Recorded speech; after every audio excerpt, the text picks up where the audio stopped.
పేద విద్యార్థులకు మెరుగైన విద్యను అందించాలన్న లక్ష్యంతో YS Jaganmohan Reddy model schools ఏర్పాటుకు శ్రీకారం చుట్టారు. నాడు నేడు పథకం కింద నంద్యాల మండలం మెట్నాల గ్రామంలో మోడల్ స్కూల్ నిర్మాణానికి గత ప్రభుత్వం నిధులు విడుదల చేసి సగానికి పైగా పనులు పూర్తి కూడా చేసింది. అయితే ఆ తర్వాత అధికారంలోకి వచ్చిన చంద్రబాబు నాయుడు కూటమి మోడల్ స్కూల్ పనులను పక్కన పెట్టింది. స్కూల్ పనుల కాంట్రాక్ట్ను తన్నుకుపోవాలని టీడీపీ నేతలు పైరవీలు చేసుకుంటున్నారు.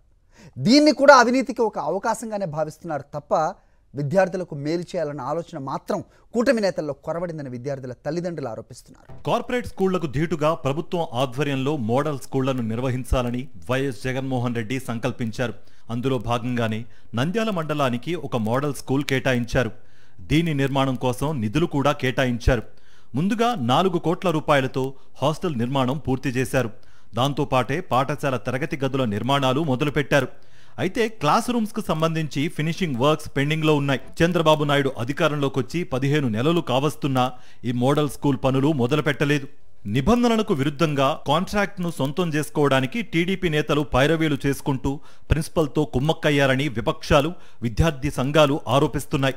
మోడల్ స్కూల్ నిర్మాణం పూర్తి కాకపోవడంతో ఈ ప్రాంత విద్యార్థులు దూరాలు ప్రయాణించి చదువుకోవాల్సి వస్తోంది.